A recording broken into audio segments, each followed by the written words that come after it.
celebrating our 90th year of service to this region. Our graduate success is displayed in front of us as we view them in their traditional caps and gowns. They are surrounded by faculty and friends who have come to honor them as we award associate degrees and certificates. On behalf of North Central Missouri College's trustees, faculty, staff, and today's graduates, I want to thank all of you for joining us this afternoon with my sincere expression of gratitude and support for your graduates. Thank you for coming to experience their success. The class of 2016 in total will be awarded 404 total degrees and certificates to 361 students. We have 13 Associate of Arts in Teaching, 121 Associate of Arts degrees, 166 Associate of Applied Sciences, 8 Associate of General Science, and 96 certificates.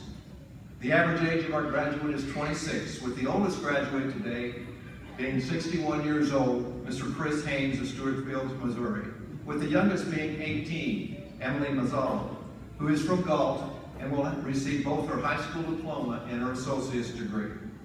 We have 23% male, 77% female, with 25% of our graduates being married and 75% single. We have graduates from many regions of the United States, but most of our graduates, with the largest concentration, come from 12 of our 16 county regions. The largest population coming from Grundy and Livingston County. We also have a wonderful presence of international students from the Bahamas, Canada, Curacao, and Zimbabwe. Today, we award 4 of the graduates from Curacao with their degrees. I'm proud to recognize you as we continue to open doors of opportunity and quality of life in Missouri. This afternoon, as I view this crowd, and most especially as I view the graduates that are sitting before me, it is a very special occasion for them and for me. It is a great honor for me to join you this afternoon. But it's a special honor to me because in my 11 years of service to this wonderful college, I'm the first speaker that did not have any experience in the delivery of healthcare. So the title of my talk to you this afternoon reflects that. The title being, Views from the Cold End of the Stethoscope. Please know that I am deeply honored. As Margaret Harvey once said, that when a person decides to become a nurse, they make the most important decision of their lives. They choose to dedicate themselves to the care of others.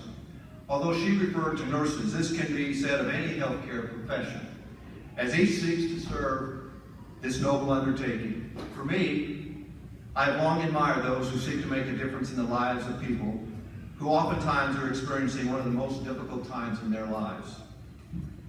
As we take a look at, as a layperson, the fondest memories I have of the healthcare profession come from my experience in Enid, Oklahoma, at St. Mary's Hospital.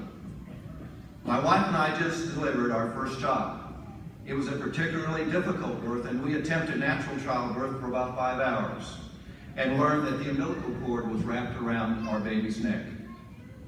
After surgery, my wife Suzanne was taken to her room and wrapped in ice packs and sedated. Later that evening, our nurse came into the room around midnight and had a flashlight positioned right here. Now you have to think about this. The hospital was St. Mary's. In 1980, all of the nurses in St. Mary's were nuns. During this time, they wore starched white blouses, starched white skirts, white nylons, and white hats. As my wife barely opened her eyes, you can imagine this wonderful sight as she peered at that nurse with that white light emanating from her heart. My wife asked, "Am I in heaven?" The nurse calmly said, "No, not yet, but I will bring your beautiful baby to you in the morning, and you will be." You see, all of us from the cold end of the stethoscope, the delivery of healthcare is deeply personal. No other profession offers us the opportunity to make such a profound difference in the lives of people who truly need and will appreciate it. Good healthcare professionals contribute to the success and the stability of health institutions. They not only give us their book knowledge, but a piece of their heart to every patient that they care for. But from the cold end of the stethoscope, we do have certain qualities that we want in our healthcare professionals. And I want to share some of those with you this afternoon briefly. Obviously, the first one is that of caring.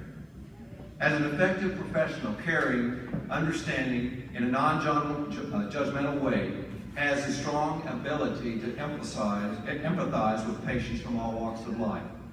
You deal with us as we are sick and injured and our families on a daily basis, and you need to be able to show us that you really care about our situation. Being sympathetic about our hospital experience can go a long way towards improving a perception of this experience that we call healthcare. Sometimes an empathetic nurse is all we have to look forward to. We know that you constantly deal with stress, including emergencies, traumatic events, and sometimes tragic illnesses. To be able to successfully carry out your duties, we are counting on you to remain calm, think clearly, under all circumstances. See, for us, it's a beautiful thing when a career and passion come together. The next area we look for is the ability to communicate. Solid communication is always the basic foundation of any relationship. It's simply one of the most important aspects of your job. You are an advocate for much of the time as we seek to communicate with doctors, co-workers in this very fast-paced environment that we do not always understand. You must also listen carefully to the orders of those that are providing care, such as doctors and others, and become our advocate with this team of professionals that are performing this complex and oftentimes intimidating environment. And you must anticipate our needs.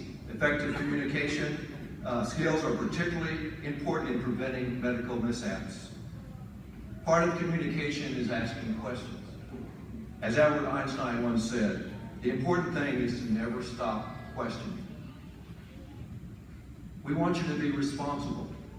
Good healthcare professionals know how to perform all of their responsibilities with the utmost of accuracy and detail. They play a major role in assessing and the treating of our medical condition, and there's little room for error. You must be responsible in carrying out your duties at all times. You have to be able to keep track and record minor changes in our health, because neglecting those, not noticing those, could end up with serious consequences. We rely upon you to be responsible when it comes to your job demand and be flexible with your time. Now understand this, we at the cold end of the stethoscope understand that emergencies can occur at any time. We know that nurses in particular may have to work 365 days a year. Work overtime, nights, weekends, holidays. To be honest with you, we couldn't do it.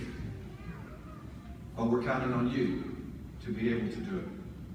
We admire and respect you when you are at your best, and know that you are following that challenge expressed by Woodrow Wilson when he said, "You are not merely making a living in healthcare. You are here to enable the world to live more amply, a greater vision with a finer spirit of hope and achievement. You are here to enrich the world." We're counting on you to never stop learning.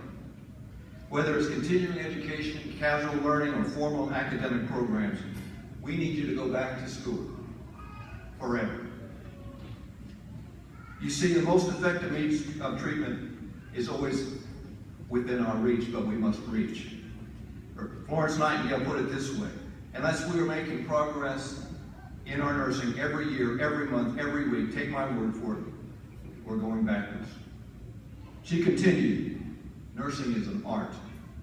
And if it is to be made an art, it requires an exclusive devotion, as hard a preparation as any sculptor or painter's work. For what is having to do with a dead canvas or a dead marble compared to living with a living body, the temple of God's Spirit? You see, it's one of the finest arts. I believe it is the finest of fine arts.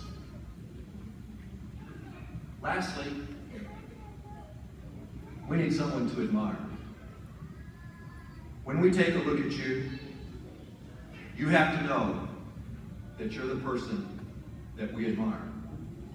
In view of my lifetime's experience It's not difficult for me to look back upon my relationship with some wonderful people that have made examples of, and had examples of special times in our lives, whether it's Dr. Oram, who saved my son's life, or whether it's Dr. Jim Couch, who brought my daughter into this world, or the physical therapist who I joined with my youngest brother, who has cerebral palsy, as she trained him to walk, or more recently, that nurse that sat with my youngest brother and I as we held the hands and prayed over my father as he took his last breath.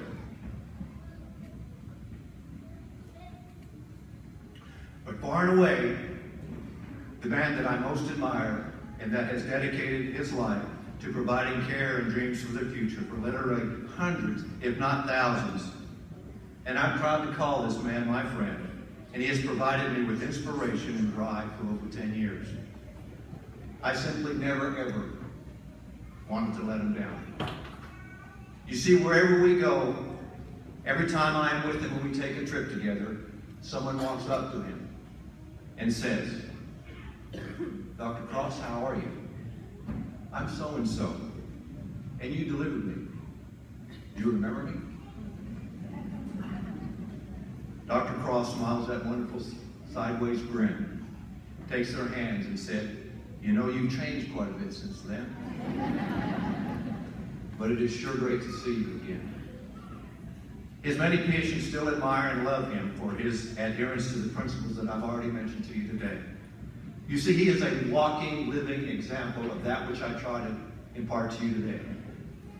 But those of you in this facility that have sat in the classroom at Cross Hall, taken advantage of the state-of-the-art lab, or have benefited from the generous scholarships, are examples of how professionals like Dr. Cross are never through committing. You see, they live a lifetime and have made a dramatic difference in the lives of citizens in our region. This represents to me something that I would like to give to you at the end of our service, and I'd like you to give it away. I'd like you to give it away to someone in healthcare, a healthcare professional that has made a difference in your lives. You see, I intend to give Dr. Cross this as an example of why he's a hero to me. And I know you too have heroes. Don't be afraid to express that. I will close today with a quote from one of the best journalists America has to offer, Tom Rowe. He said, "Today you are educated. Your certificate is your degree. You may think of it as a ticket to a good life. Let me ask of you to think of it as an alternative. Think of it as your ticket to change the world. Leave here today having someone that will give you one of these someday."